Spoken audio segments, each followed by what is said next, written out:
The fact is 92 থেকে আমরা ওখানে যুদ্ধ করতে গিয়েছিলাম কুমিল্লা থেকে, যখন প্রথম রোহিঙ্গারা আসে। তো আমরা খুব থ্রিল ছিলাম যে একটা যুদ্ধের এক্সপিরিয়েন্স পাবো। যুদ্ধের আগের ইয়েটা বলে আমাদের দরবার হয় কুমিল্লায়। আমার commanding officer the then lieutenant major Hasan Nasir, পরে সে বিখ্যাত ব্রিগেডিয়ার হাসান নাসির, দরবারের সৈনিকদের অফিসারদের বলছে, এই তোরা কারা যুদ্ধ করতে যেতে চাস না, হাত তোল, যেতে পারিস। কারণ এর আগে একটা এরকম ছোটোখাটো ইনসিডেন্ট। তো উত্তর ছিল সৈনিকদের যে সবাই হাত এরকম, মানে সবাই যুদ্ধ করতে যেতে চায়। উনি ধমক দিয়ে বললেন, আরে সত্যি করে বলো না, কুয়েতে এরকম যুদ্ধ এসে অনেক কুয়েত আর্মির অফিসার সৈনিক পালাইছে, তোরা বল। বলে, স্যার পরিবার বলছে মিয়ানমারের সাথেও যদি যুদ্ধে জিততে না পারো কচু গাছ দিয়ে আত্মহত্যা করো। পরিবার মানে স্ত্রী। এখন দেখেন আমরা যুদ্ধ করতে গেছি, তখন যুদ্ধটা যদি লাগতো, আমি 92-তে আই ওয়াজ এ লেফটেন্যান্ট, যুদ্ধটা যদি লাগতো আমরা বাজি লাগতাম অফিসার কত তাড়াতাড়ি আকিয়াব বন্দর দখল করব। ওই মিয়ানমার আর এখন মিয়ানমার টোটালি ডিফারেন্ট।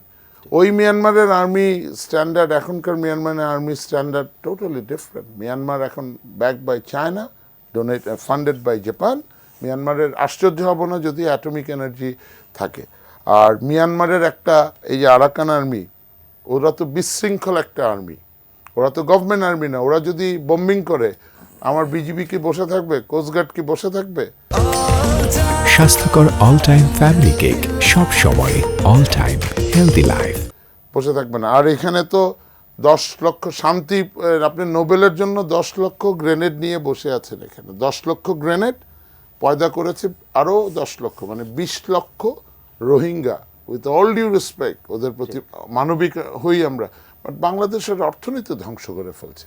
কক্সবাজারে আপনি যে ইয়াবাটা আসে, আপনি কক্সবাজারে যান, ইয়াবাগুলি আসে। ঢাকায় আপনি রিক্সাওয়ালা দেখেন অনেকে রোহিঙ্গা, এরা পাসপোর্ট নিয়ে অন্য দেশে গিয়ে বাংলাদেশকে বিতর্কিত করে ফেলছে।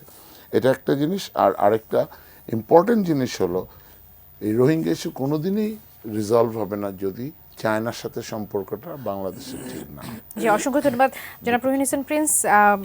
2 মিনিটের মতো সময় পাবো আপনার কাছে। আসি আমার আজকের টপিকসটা নিয়ে যদি এখন শেষ পর্যন্ত কথা বলি, যে 25-এ রাজনৈতিক ঐক্য এবং সংস্কারের চ্যালেঞ্জ নিয়ে কত দ্রুত কিভাবে কাজ করা উচিত। আমি মনে করি যে প্রথমে আগে ঠিক করা দরকার যে আমরা ঐক্য নিয়ে দ্রুত কাজ করব কিনা। আমি আপনার কথাকে ধরি, আমার মনে হয় ওইটাকে ভিত্তি ধরে যদি কাজ করতে চাই তাহলে আমি খুব অসম্ভব দেখি না। কারণ এটা ঠিকই যে এই যে উপদেষ্টা, মানে যে সরকার এখন আছে অন্তর্বর্তীকালীন, তারা তো একরৈখিক সরকার না, এক চিন্তার না, এক দলের না, নানা মত আছে, আচ্ছা থাকবে। কিন্তু তারা যদি আস্থায় নিতে পারে, শুরুতে যে কথাটা ওনারা বলছিলেন, আমি প্রধান উপদেষ্টার কথাকে যদি গুরুত্ব দেই, যেমন ধরেন সংস্কার নিয়ে যখন আলোচনা হলো আমাদের সাথে, আমরা বাইদাবাই বললাম যে আপনি বলছেন সংস্কার না করে কিছু করবেন, এটা তো হবে না। তা বলো যে ঠিক আছে, এত তো বিষয় না, যার যার কথা বলুক।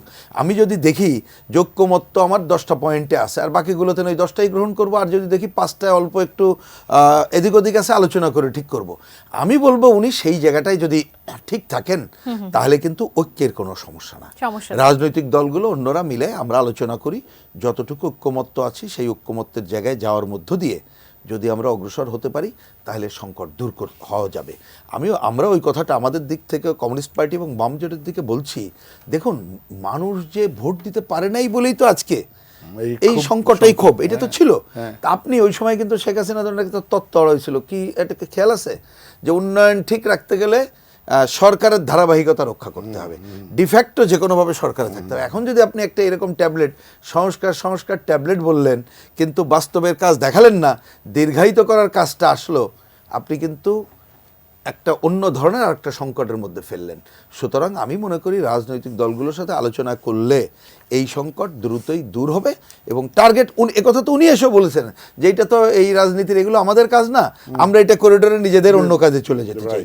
তাহলে ওনারা হচ্ছে সবার সালাম পাওয়ার জায়গায় থাকবেন, এটুকু মনে রেখেই আগাইতে পারলেই ভালো।